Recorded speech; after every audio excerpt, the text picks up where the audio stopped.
Assalamualaikum warahmatullahi wabarakatuh. Maka, jika ada yang mengatakan Zakir Naik bukan ulama hanya karena ia bukan lulusan Universitas Islam, maka itu adalah standar ganda yang tidak adil. Karena pada akhirnya, Islam dinilai dari ilmu, bukan sekadar ijazah. Dalam bahasa Arab, seseorang yang memahami agama atau bisa dikatakan sebagai guru agama disebut dengan istilah alim atau ulama, jamak dari alim. Pada zaman Nabi Muhammad SAW, istilah ini tidak terkait dengan institusi formal, melainkan merujuk pada seseorang yang memiliki ilmu mendalam tentang agama Islam dan mampu mengajarkannya. Namun, saya heran dengan orang-orang yang berdiskusi tentang Islam di YouTube, terutama mereka yang menganggap pola pikirnya logis, tetapi justru menolak logika ketika membahas status seseorang seperti Dr. Zakir Naik. Mereka sering menggaungkan pentingnya berbicara berdasarkan dalil dan ilmu yang sahih dalam koridor agama Islam. Biasanya, ulama ini adalah lulusan pesantren atau universitas Islam, sehingga mereka mendapatkan gelar ulama atau sarjana dalam keilmuan Islam. Tetapi, mengapa mereka begitu berat mengakui Dr. Zakir Naik sebagai ulama? 1.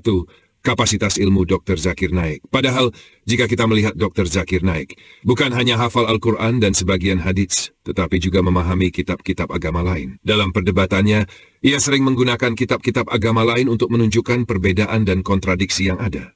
Ribuan orang telah masuk Islam karena kepiawaiannya dalam berdiskusi dan menyampaikan dakwah secara rasional dan sistematis.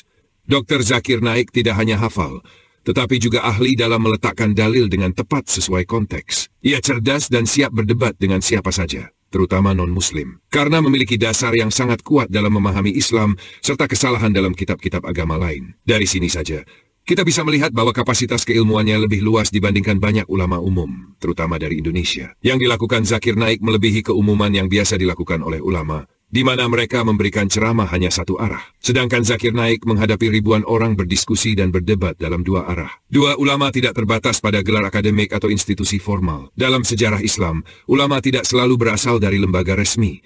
Banyak dari mereka adalah mujtahid yang belajar langsung kepada ulama sebelumnya secara talaki, bertemu langsung dengan guru, bukan dari universitas formal seperti sekarang. Beberapa contoh. Imam Bukhari bukan lulusan universitas, tetapi adalah muhadits terbesar dalam Islam. Imam Syafi'i belajar dengan banyak ulama di berbagai tempat, tetapi tidak memiliki gelar akademik formal. Ibnu Taimiyah, seorang fakih dan ahli dalam berbagai disiplin ilmu Islam, tidak memiliki gelar akademik modern, tetapi ilmunya diakui di seluruh dunia Islam. Ibnu Katsir, seorang ahli tafsir besar, juga belajar langsung dari para ulama tanpa bersekolah di lembaga formal.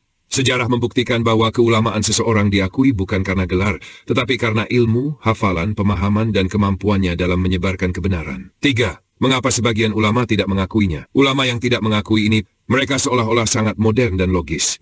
Tetapi pada bagian ini mereka justru sangat tidak sesuai. Terbalik 180 derajat. Bisa dikatakan, tidak ada bedanya dengan orang-orang yang kolot ataupun konyol. Padahal, jenjang atau tingkatan dalam belajar agama ini sudah lengkap sejak 1400 tahun yang lalu. Artinya, tidak ada pengembangan keilmuan dalam agama Islam semenjak Nabi meninggal. Pekerjaan ulama itu cenderung menghafal dan mengolah implementasi dari ilmu agama yang sudah baku ini untuk diimplementasikan ke kehidupan zaman sekarang. Berbeda dengan keilmuan dunia yang selalu berkembang. Jadi bisa dikatakan cukup mutlak, tetapi tidak 100%. Seseorang itu harus belajar secara mendalam pada bidang tertentu.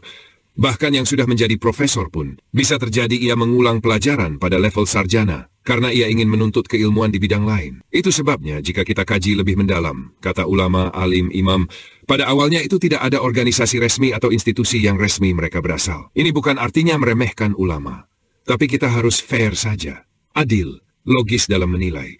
Karena apalagi, dalam Islam itu sangat dibutuhkan akal yang sehat. Kalau kita fair dan menghitung secara matematis, yang paling sulit dipahami itu ilmu dunia, bukan ilmu agama. Kecenderungan ilmu agama ini adalah kesulitan dalam mengamalkannya, baik itu aturan yang wajib terhadap Allah Subhanahu wa Ta'ala dan manusia, apalagi yang bersifat sunnah. Karena ada ruang ego, nafsu pada manusia. Dalam koridor keilmuan Islam, tuntunan untuk masuk surga itu begitu mudahnya. Tapi banyak kita yang malas belajar dan mengamalkannya. Terbalik dengan ilmu dunia. Yang terjadi adalah, tidak ada manusia yang memahami 100% seluruh cabang keilmuan dunia. Jadi ilmu dunia ini, dari cabang keilmuan saja. Semakin dalam, maka semakin rumit pemahamannya. Contohnya, jika ada orang yang berkata dia paham ilmu fisika kuantum yang ultra kompleks, artinya dia orang yang tidak paham dengan ilmu tersebut. 4. Islam butuh akal yang sehat dan keadilan dalam menilai Islam sangat menekankan akal sehat dan keadilan dalam menilai seseorang. Jika kita hanya menilai seseorang berdasarkan gelar akademik, maka kita sudah tidak adil dalam menilai keilmuannya. Allah Subhanahu wa Ta'ala berfirman, "Janganlah kebencianmu terhadap suatu kaum membuatmu berlaku tidak adil. Berlaku adillah, karena adil itu lebih dekat kepada takwa." Al-Maidah ayat 8. Maka, jika kita ingin adil dan logis, kita harus melihat seseorang dari kemampuannya dalam ilmu, bukan dari gelar atau asal institusinya. Kesimpulan, ulama tidak harus berasal dari lembaga formal. Yang penting adalah ilmu dan manfaat yang diberikannya kepada umat. Zakir Naik memiliki pemahaman Islam yang mendalam, hafal Al-Quran dan hadits, serta mampu membantah syubhat agama lain dengan sangat kuat. Sebagian ulama tidak mengakuinya karena faktor formalitas, ego, atau perbedaan metode dakwah. Islam menuntut kita untuk menilai seseorang dengan akal sehat dan keadilan, bukan berdasarkan gelar semata. Maka jika ada yang mengatakan Zakir Naik bukan ulama hanya karena ia bukan lulusan Universitas Islam, maka itu adalah standar ganda yang tidak adil. Karena pada akhirnya, Islam dinilai dari ilmu, bukan sekadar ijazah. Jadi, Zakir Naik layak disebut ulama? Jawabannya ada pada keilmuannya. Demikian saja dari saya. Semoga apa yang disampaikan dapat membawa manfaat dan menjadi bahan renungan untuk kita semua. Saya mohon maaf atas segala kekurangan atau kekhilafan dalam penyampaian. Wassalamualaikum warahmatullahi wabarakatuh.